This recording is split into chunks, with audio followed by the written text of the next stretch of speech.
Two little girls in suits walked into a billionaire CEO's office with resumes in hand. What they said next changed his life forever. Stephen Carter's office sat on the top floor of a glass tower in downtown Chicago, a place where order reigned and interruptions were filtered out long before they reached his door. The morning had started like every other: back-to-back meetings, a stream of data reports, a market projection session with his financial team, and a dozen emails requiring nothing less than perfection. Stephen, the CEO of Carter & Company, was known for his precision, his cold decisiveness, and his uncanny ability to predict numbers before they hit the page. Tall, sharply dressed in a pale blue suit, with dark brown hair, immaculately styled, and ice blue eyes that rarely betrayed emotion. He ran his empire like a machine, efficient, logical, unfeeling. But that particular morning, something cracked the machine's rhythm. At precisely 10:03 a.m., his assistant, Margaret, knocked. She never knocked unless it was critical. When she opened the door, she looked uneasy, which immediately caught Stephen's attention more than her words. She cleared her throat and said, "Sir, there are two little girls here to see you. They say they have resumes." Stephen blinked. "I'm sorry, did you say little girls?" Margaret nodded, clearly unsure whether to laugh or panic. "Yes. Twins, maybe 7 or 8 years old, identical, blonde, glasses. They're wearing shirts and ties. They say they came for a job." He stared at her for a long moment, assuming it had to be a joke. Maybe a prank sent by a rival firm or some viral internet stunt. But Margaret looked too genuinely confused for that. "Send them in," he said, finally leaning back in his chair. "Let's see what this is about." Less than a minute later, the heavy doors to his office opened, and in walked two tiny girls dressed in white button-down shirts, red ties, black skirts, and polished shoes. Their hair was neatly brushed into matching ponytails, and they carried slim red folders clutched tightly to their chests. Each wore round glasses. They walked side by side with a kind of focus and seriousness that belonged more in a courtroom than a corporate skyscraper. Stephen stood, his brows lifting slightly. "Girls, are you lost?" One of them stepped forward, her voice soft but completely steady. "No sir, we came to apply for a job." He looked at them carefully. Not just children playing dress-up, not just wandering in for attention. These two had an unusual kind of composure, like they knew exactly what they were doing and why. He gestured to the chairs in front of his desk. "Sit," he said, almost testing them. They did, quietly, without fidgeting. "I'm Stephen Carter," he said. "I run this company." "May I know your names?" "I'm Avery Holland," the first girl said. "I'm Amber Holland," the second added. "And what kind of job do you believe I have available for people your age?" "We've prepared proposals," Avery said, opening her folder. "Market strategy simulations," Amber continued. "We analyzed your Q2 reports and have some ideas." Stephen's curiosity now overtook his disbelief. He opened the folder in front of him. Inside were printed documents, color-coded graphs, basic balance sheets, stock movement diagrams, and a short write-up that suggested adjusting Carter & Co.'s investment approach in a small but thoughtful way. The language was surprisingly clear. The math was correct. The suggestions were not childish. "Who helped you prepare this?" he asked slowly. "Our mom," Avery said. "She was a financial analyst," Amber added. "She homeschooled us. We've been learning economics since we were 4. Stephen swallowed. "And where is your mom now?"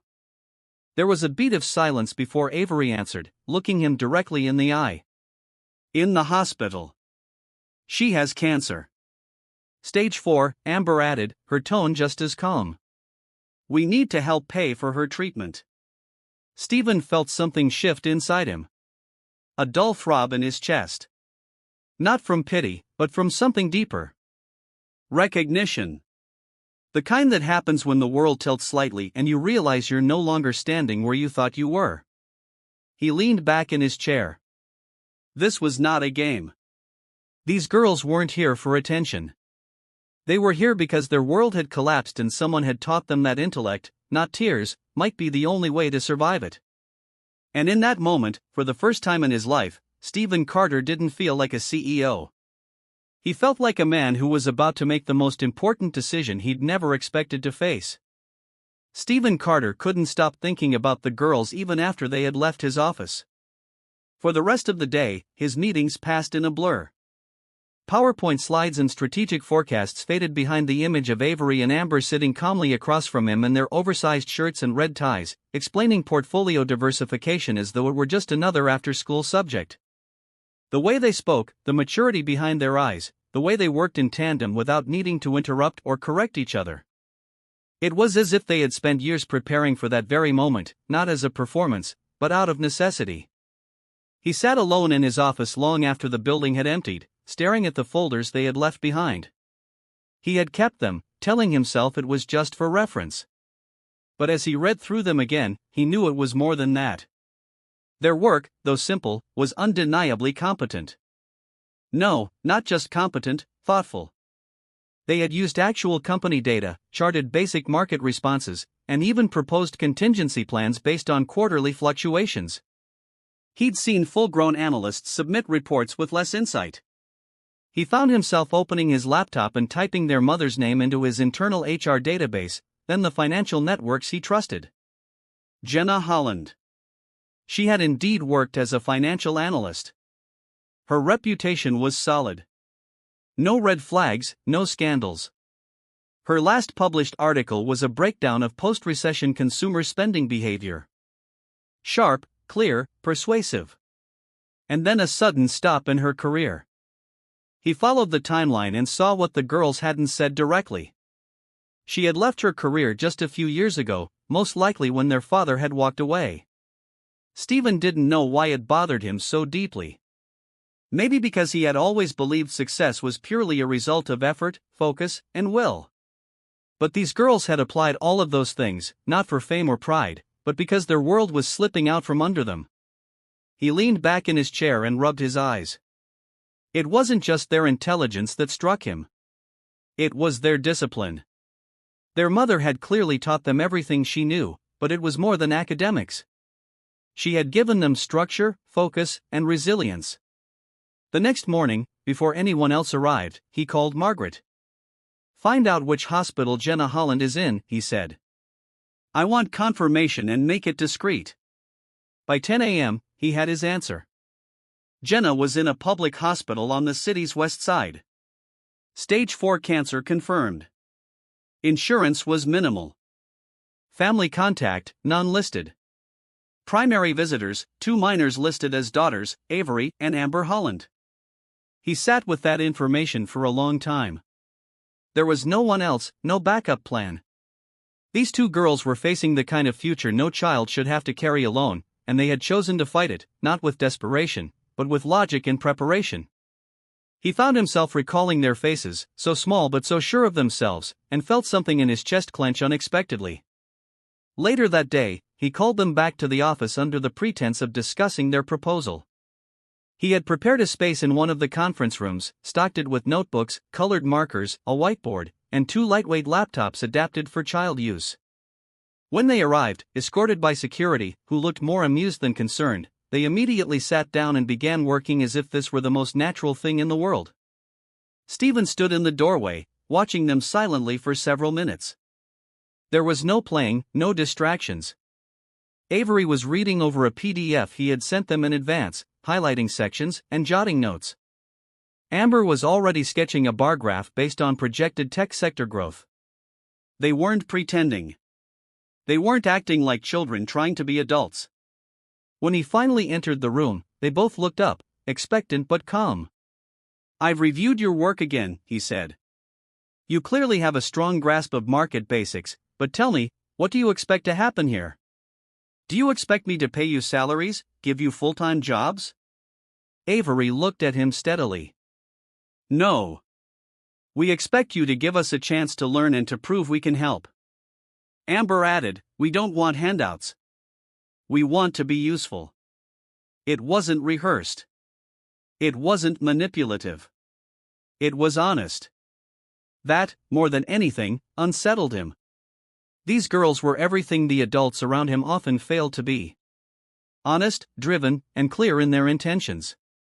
He sighed and nodded slowly. All right, I'll create a temporary internship program, unofficial. No pay, but you'll get supervised access to basic analytics, and you'll report to me directly. Agreed, they nodded in unison, and a strange warmth flooded the room.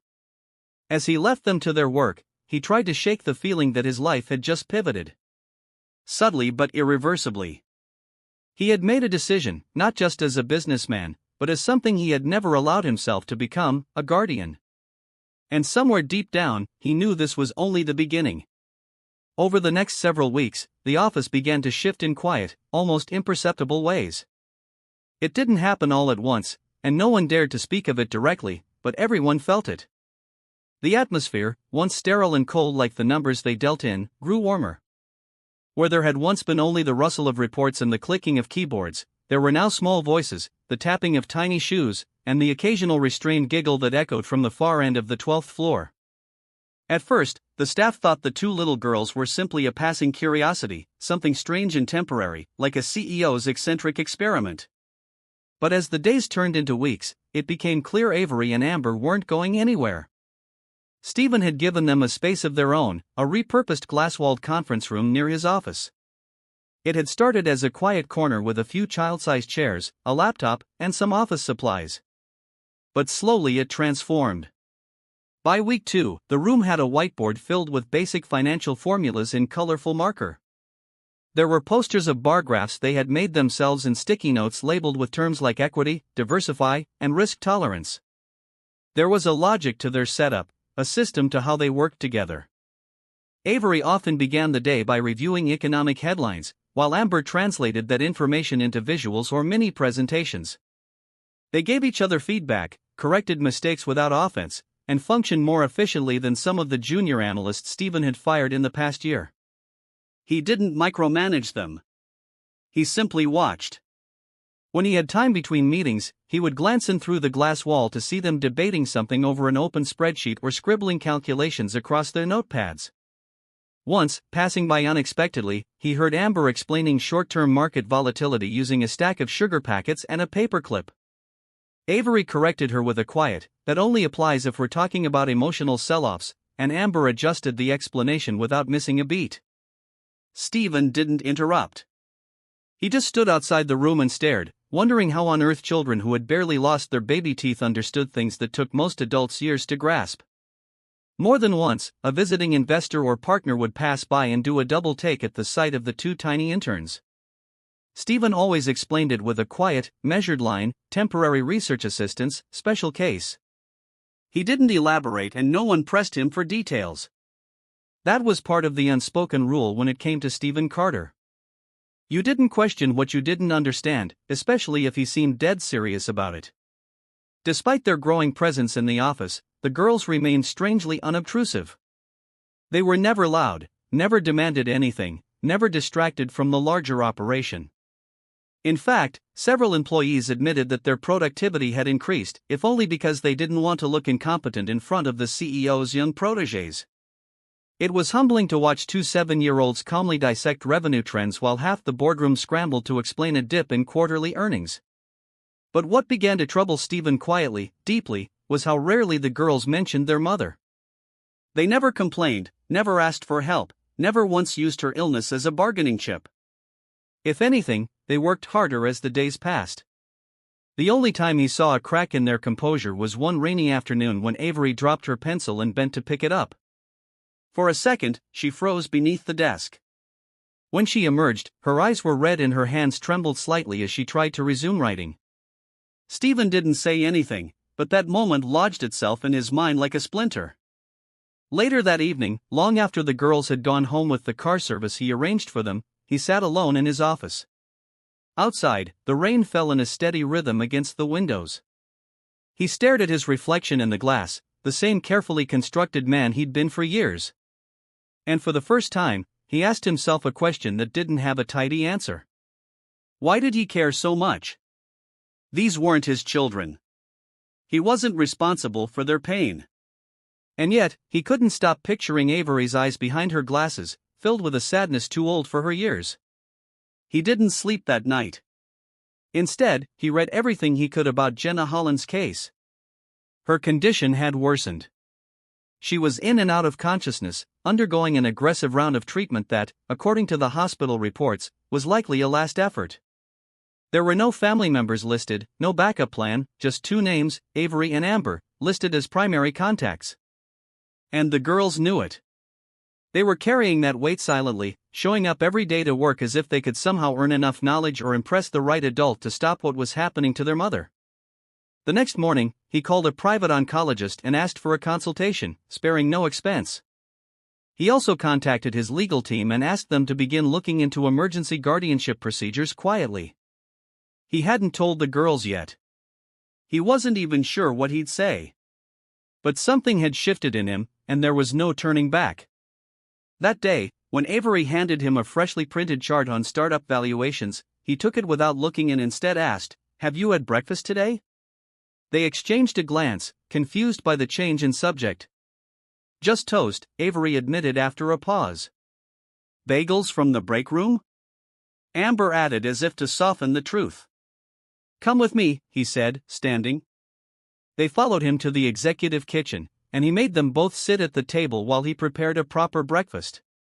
Eggs, toast, sliced fruit. They watched him silently, almost suspiciously, but when he set the plates in front of them, something eased in their posture. For the first time since they'd arrived, Amber smiled without calculation, just a small, spontaneous smile, and said, "Thank you." Stephen nodded. But the truth was, he wasn't sure who he was doing this for anymore, them or himself. All he knew was that every day they were there, he saw less of the world he thought he understood and more of the one they were teaching him to see. Stephen had always believed that his life was best lived at arm's length from people, from chaos, from anything unpredictable. He had built his empire that way, through control, structure, and an unwavering focus on outcomes. But ever since Avery and Amber had stepped into his office that strange morning with their red folders and quiet determination, his rules had started to blur. And now, only a month later, he was no longer the same man. He still wore the tailored suits, still ran a company valued at over $1 billion, still scheduled his day down to the minute. But in between conference calls and board meetings, he found himself worrying about what the girls had for lunch, whether their shoes fit properly, or if Amber's cough, barely noticeable to anyone else, was getting worse. It wasn't just his world that was changing. The girls, too, were transforming, but in subtler, quieter ways. Though they still arrived early and stuck to their routines, he could see the edges softening. They laughed now sometimes. Amber started doodling on her notepads, tiny rockets and market charts with smiling faces. Avery, always the more serious of the two, had begun asking him questions that weren't strictly about business.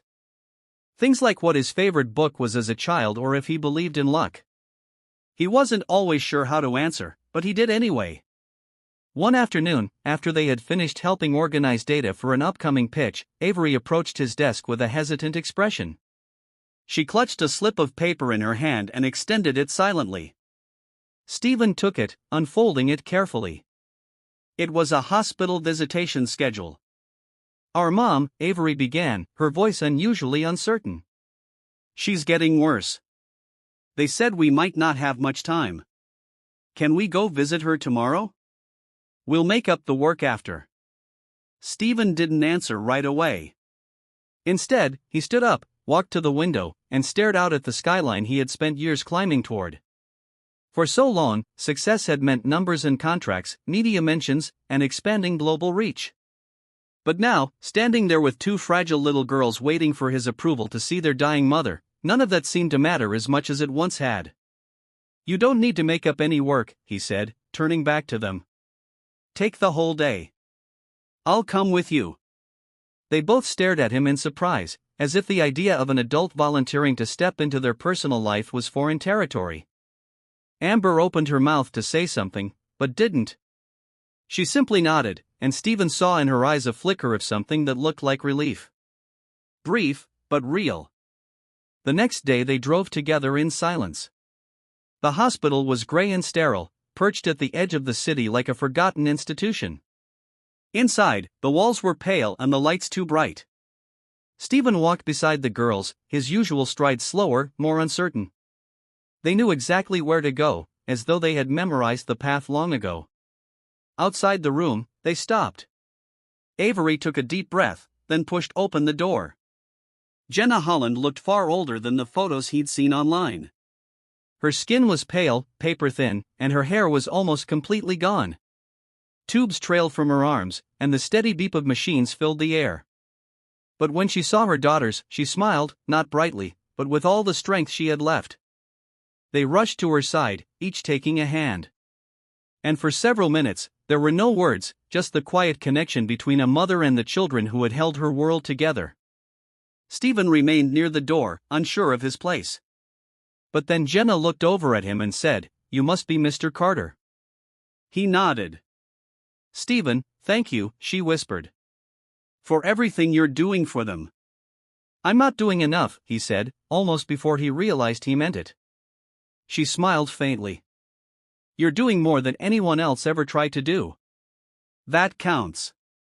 They spoke only briefly. Jenna was too tired to say much, but before they left, she asked to speak to him alone. The girls hesitated but stepped out, trusting him without needing to be told to. "I don't know how much longer I have," she said once the door closed. "But I need to ask you for something that I never thought I'd say to a stranger." Stephen didn't speak. He simply waited. "If I die before they're old enough to protect themselves, I need to know someone will. I don't mean charity. I mean love. I need to know they'll be seen, heard, treated like more than just a burden." Stephen felt the weight of her words hit somewhere deep in his chest. He wanted to promise right then and there, but he also understood the gravity of what she was really asking. It wasn't a legal agreement. It wasn't financial support. It was devotion. "I can't replace you," he said quietly. "I'm not asking you to," she replied. "I'm asking you to care." He looked at her for a long moment, then finally said, "I already do." Her eyes closed slowly, as if that was all she needed to hear. When they left the hospital, the girls didn't ask what had been said behind the closed door, and he didn't offer it. But when they got back into the car and began the ride home, Amber curled up beside him instead of sitting by the window like she usually did. Avery rested her head against the seat with her eyes closed, but her hand crept quietly across the leather seat until it touched his. He didn't move away. That night, Stephen didn't return to his penthouse. He stayed in the house he had recently bought just outside the city. A place with too many rooms and not enough life in it because suddenly it didn't feel so empty anymore. It felt like something waiting to be filled. And for the first time in his adult life, he wanted to fill it with something that wasn't a number or a success story. He wanted it filled with them. In the days that followed the hospital visit, something shifted, not just in Stephen, but in the girls as well. Avery and Amber continued to arrive early, do their work, and engage with the same intensity they always had. But the veil of formality they had worn so carefully seemed to ease around the edges. There were small signs, quiet moments that Stephen noticed more and more. Amber began humming while working on data visualizations. Soft, almost melodic sounds that filled the quiet conference room with something human. Avery, usually so strict about the precision of her notes, let a doodle of a cat slip onto the corner of one page. Neither of them apologized. Neither felt the need to explain. Stephen, for his part, began to rearrange his schedule. Not dramatically, not all at once, but enough that his mornings started with breakfast prepared for 3, and his afternoons left space for reviewing whatever mini project the girls had taken on that day. His staff had learned to stop commenting on it. Some watched him with raised brows and exchanged whispers about how the coldest man in the building now carried lunchboxes in his car and corrected math problems in red pen between meetings. He didn't care. He had never been someone who made room for chaos. But these girls weren't chaos. They were structure hidden inside unpredictability. They were exactly what he had been missing. One morning, Amber arrived without her usual enthusiasm. Her steps were slower, her smile absent. Avery clutched her hand tighter than usual, guiding her into the elevator with quiet urgency. When they reached their office space, Stephen noticed immediately that Amber's normally animated energy had dulled into something muted. She sat down heavily, placed her folder on the desk, and stared at the blank page without opening it. Stephen approached gently, crouching beside her so he could see her eyes. "Amber," he asked. Are you feeling okay? She hesitated for a moment as if unsure whether she was allowed to answer honestly, then finally whispered, Mom didn't wake up when we visited last night. Stephen didn't speak right away. He looked over at Avery, who was standing at the corner of the room, her posture tense and unmoving. She didn't say anything either. She simply stared at the floor. I'm sorry, he said finally, and the words felt insufficient, too small. Do you want to go see her again today? Amber nodded, then shook her head, then whispered, We're scared it'll be the last time. Stephen stood slowly and walked over to the window, needing a moment to gather his thoughts. His heart, so used to operating in strategy and numbers, had no script for this. He turned back toward them and said, Then we won't wait. We'll go now. I'll cancel everything. Amber looked up in surprise. You can't cancel work. Yes, he said, grabbing his coat. I can. They arrived at the hospital within the hour. The air in Jenna Holland's room was heavier than it had been before. Machines still hummed steadily, but her chest rose and fell more slowly now, as if even breathing had become a negotiation. The girls took their places beside her bed automatically, one on each side, their small hands slipping into hers with practiced care. Stephen stood by the door again, unsure whether he belonged in such an intimate moment. But this time, Jenna opened her eyes. They were weak, fogged with pain and medication, but they focused when they saw her daughters. Her lips moved, barely forming words. My girls, she whispered, and Avery leaned in closer. We're here, Avery said softly, brushing a strand of hair from her mother's forehead. Stephen moved a step forward. Jenna's gaze flicked toward him, recognizing him even through the haze. She motioned with her fingers, small, barely visible, and he understood. She wanted to speak with him again. He leaned down beside her bed, and she whispered, Have you decided? He didn't ask what she meant. He already knew. Yes, he said quietly. I'll take care of them. Her lips trembled and the faintest smile appeared. You already are. Avery and Amber stayed with her for another hour, talking to her even when she couldn't respond.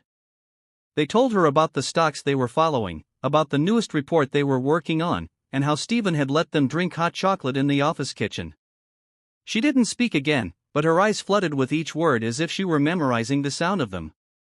When they finally left the room, Amber didn't cry. Avery didn't ask what would happen next.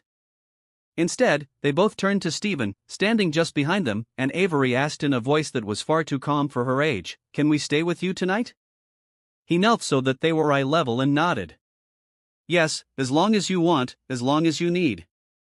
That night, the three of them returned to the house outside the city. It was the first night the girls stayed there officially. Stephen had their bags carried in, and though the rooms were too big, the furniture too formal, and the space far too quiet, it no longer felt empty.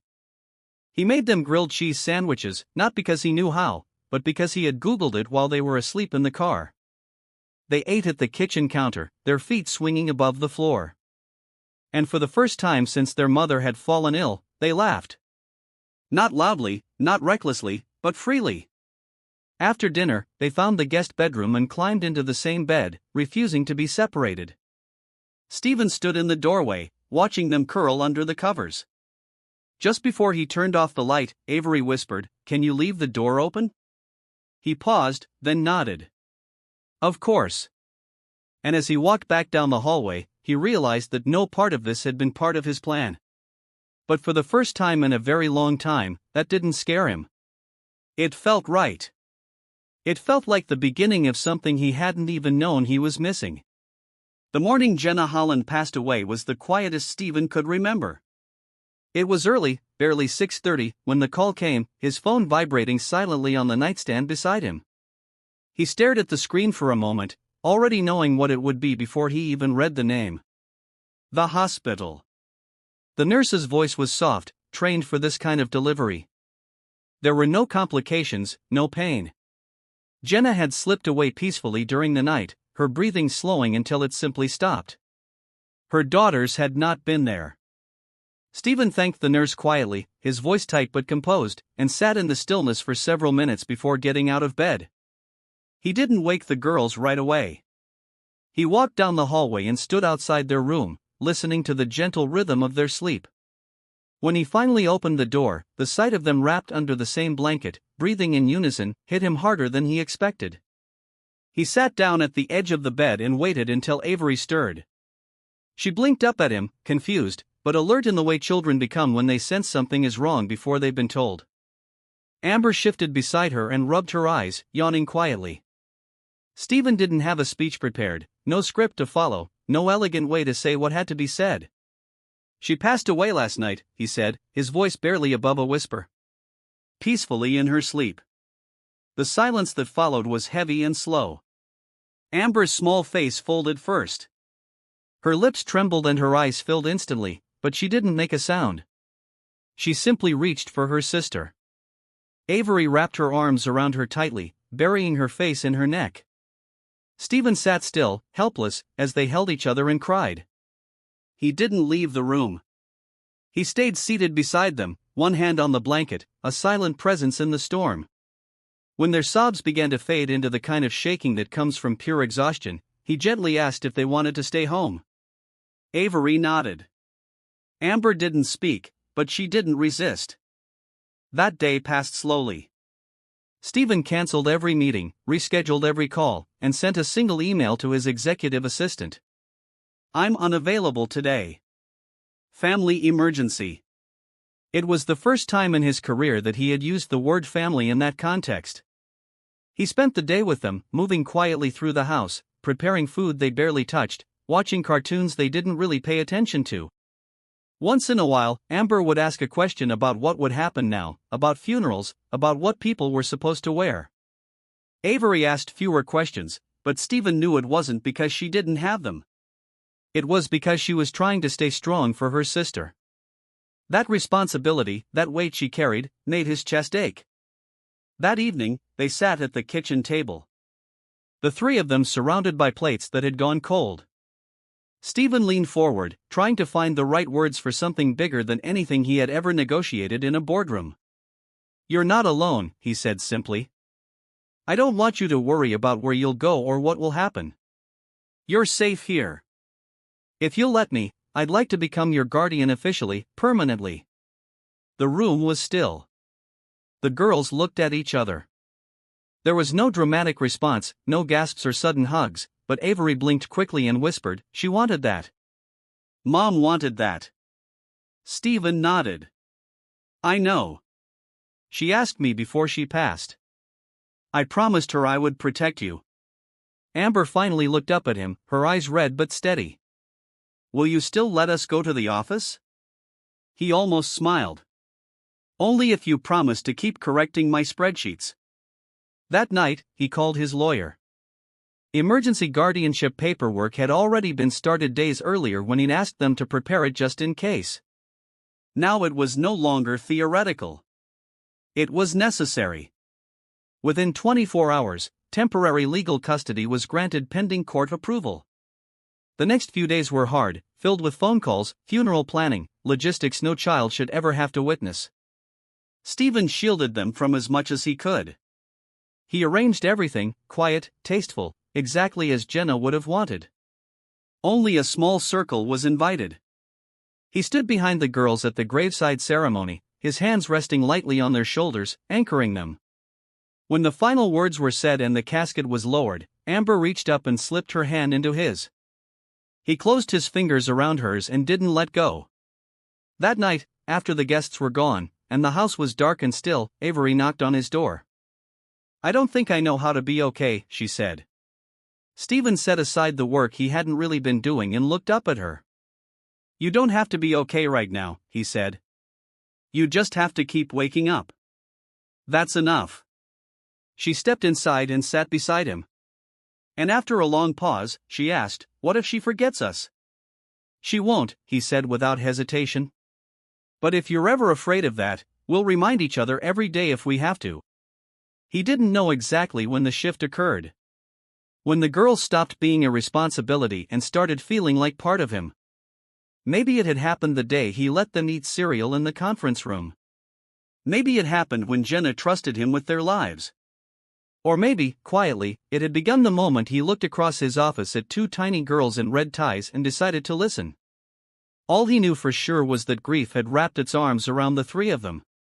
Not as a final ending, but as the painful beginning of something entirely new, something they would have to build together, piece by piece, day by day. And he would be there for all of it. Spring arrived slowly that year, almost shyly, as if the season itself wasn't quite sure how to show up after the weight of winter. The mornings were still cold, but the air began to smell different, fresher, less heavy. Trees outside Stephen's house started to bud, small green leaves unfolding with stubborn gentleness. And for the first time in weeks, light filtered through the windows without feeling intrusive. Inside, the house no longer felt like a museum. It breathed again. It adjusted. It began to carry sound. Amber's humming as she brushed her teeth. Avery's soft footsteps heading to the kitchen early to make tea. The click of keyboards in the evenings when they chose to finish small tasks together at the breakfast table.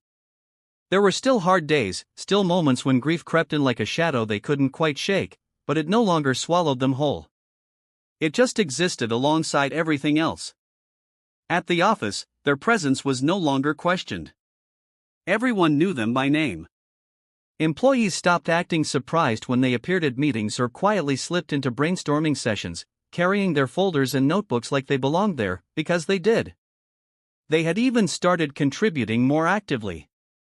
Stephen gave them small but real tasks, proofing minor reports, summarizing basic trends, and sitting in on certain internal reviews. Avery had a knack for spotting patterns most analysts missed. And Amber had started drawing simplified diagrams that his marketing team found more intuitive than their own.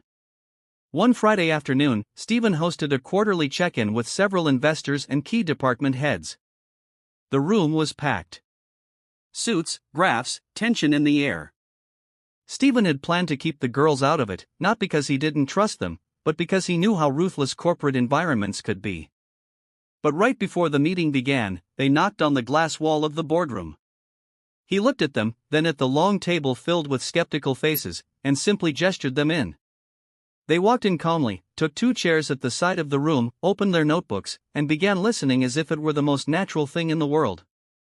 Halfway through a presentation on market volatility, one of the newer financial managers made a prediction based on a shaky assumption. Stephen was about to speak up when Avery raised her hand. The room went quiet. The young man presenting froze, confused. Stephen looked at her and nodded. "Your assumption depends on last year's Q3 pattern," she said clearly. But that pattern was an anomaly. It was driven by supply chain delays, not actual consumer behavior. The correlation won't hold this year. There was a pause, then a shift. A few heads turned. Someone whispered, "She's not wrong." Stephen let the silence settle, then said, "Continue." As if her correction had come from any other executive in the room. The meeting resumed, but the energy had changed. By the end, no one was looking at them as a novelty anymore. They were participants. After the investors had left and the conference room was empty, Avery looked up at Stephen and asked, "Was it okay that I said that?" He knelt beside her chair and said, "It was more than okay. You were right, and you were brave." Amber beamed. "I drew the supply chain delay in our notes as a dragon eating all the trucks." Stephen laughed out loud, a rare, unguarded sound that startled even him. At home that night, they celebrated with pizza and a movie. Amber fell asleep halfway through, curled under a blanket on the couch. Avery stayed awake just long enough to whisper, "Do you think Mom saw us today?" "I do," Stephen said. "And I think she's proud." There were still things to figure out. Legal processes, school transitions, therapists who specialized in grief, but the foundations were setting. Their routines no longer felt borrowed. Their presence in his home and in his life no longer felt temporary. The house had children's books on the shelves now, and a puzzle perpetually in progress on the dining table. There were mismatched socks in the laundry, glitter pens in his desk drawer, and a crayon drawing of Stephen the shark pinned to the fridge. Everything was a little messier and warmer. Stephen found himself changing in ways he hadn't expected. He no longer stayed at the office until midnight. He no longer ignored birthdays or skipped holidays. He read up on childhood development and asked his HR department to look into mentorship programs. He took the girls to a bookstore one weekend and let them each pick out 5 books, then bought 10 more just because he couldn't say no when they started reading aloud in the middle of the aisle. One evening, as he walked past their bedroom, he heard Avery's voice reading softly to Amber, who was half asleep. He stood at the doorway for a moment, unseen, listening. The words were from a story about a girl and her map. A map that kept changing, forcing her to find her way over and over. The metaphor wasn't lost on him. He realized then that grief didn't disappear. It didn't soften into something manageable overnight, but it made room for joy, for love, for healing. And the more space they gave it, the less it demanded in return. By the end of spring, he no longer called them his interns. He called them his girls. And when people asked if he had a family, he didn't hesitate. Yes, he'd say, 2 daughters, unexpected, brilliant, and very much mine. Summer came with a kind of stillness that felt earned. After months of loss, adjustment, and rebuilding, life for Stephen, Avery, and Amber began to find a steady rhythm, one not dictated by tragedy or survival, but by something simpler and softer. The mornings were no longer rushed or quiet out of grief. They were filled with cereal bowls clinking, debates over who got to use the last clean spoon, and discussions about which tie Stephen should wear to his meetings. The girls were sleeping in their own rooms now, each decorated in the colors they'd chosen themselves. Avery's walls were pale green and lined with shelves of books, while Amber's were bright yellow with maps and posters of constellations she couldn't yet name but wanted to learn. Stephen had changed in ways no one could have predicted, least of all himself. He still showed up to the office early, still led board meetings with his signature calm authority, but his days were no longer carved out by bottom lines alone. He left early when school let out. He attended parent-teacher meetings. He signed permission slips and learned the names of every girl in Avery's chess club and every boy in Amber's art class. His life had become filled with small, specific things. Missing buttons, forgotten lunches, handmade cards slipped under his office door. And for the first time in his adult life, he welcomed the interruptions. When the girls' final custody hearing came, he dressed more carefully than he ever had for any investor meeting. His tie was slightly off-center, and Amber fixed it without saying a word, standing on tiptoe with tiny, confident fingers. They sat in a waiting room full of other families in various states of disrepair or hope. Stephen held both girls' hands as they waited to be called in. And though he was surrounded by chaos, he felt a calm resolve unlike anything he had experienced in the boardroom. This wasn't a deal to close. It was a promise to make official. The hearing itself was short. The judge, a warm woman with silver hair and a voice like weathered wood, read through the case file and asked only a few questions. The girls answered calmly, politely.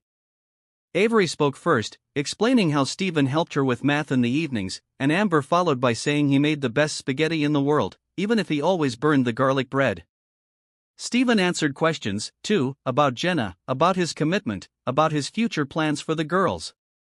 When the judge looked at them and smiled gently before saying the words, "The petition is granted. Guardianship approved," there was no fanfare, no music, no dramatic gasp, just a long, quiet exhale from all 3 of them. Avery squeezed Stephen's hand. Amber rested her head on his shoulder. He signed the papers, and just like that, they were a family. Not by blood, but by every choice that had followed the first one. That night, they held a celebration in the backyard. Nothing grand, just pizza, string lights, and a movie projected on the wall. Some of Stephen's closest colleagues came. Margaret brought cupcakes. Even his notoriously reserved head of finance showed up with a board game and pretended not to cry when the girls hugged her. Avery and Amber wore matching dresses they'd picked out themselves, and Stephen in jeans for the first time in years grilled hot dogs badly and let them laugh at his lack of skill. As the sun set, Avery stood up in front of everyone and in the most matter-of-fact voice imaginable said, "Thank you for helping us get here. Our mom taught us how to think, but Stephen taught us how to live again." Amber, never one for speeches, simply grabbed Stephen's arm and said, "You're the best dad we could have imagined." Stephen didn't cry, not in front of everyone. But later, when the house was quiet again, and the girls were asleep upstairs, He sat alone at the kitchen table with a glass of water and let himself feel everything: grief, relief, gratitude, love. It overwhelmed him in the best way. He looked around at the cluttered countertop, the papers covered in glitter glue, the forgotten sock under the chair, and knew that this mess, this joy, this noise was what life was meant to feel like. In the weeks that followed, they created new traditions. Sunday morning pancakes became a ritual, no matter how uneven they turned out. They read one book together every month. Sometimes a fantasy, sometimes a classic, always with a discussion at the end. The office adjusted, too. The girls had summer desks there now, and no one batted an eye. Their presence reminded everyone that even in a world of numbers and deadlines, there was space for humanity. By the time fall came, Stephen no longer introduced them as his wards or even just Avery and Amber. He said without hesitation, "My daughters." And when people looked surprised, he smiled, not with pride in himself, but in them. They had chosen him as much as he had chosen them. Their lives had started in heartbreak, but they were no longer defined by it. They had built something from the ruins carefully, quietly, and completely. And in doing so, they had all found something they didn't know they were looking for. Not just healing, not just safety, but home. Tune in to Millionaire in Love for more inspiring stories like this.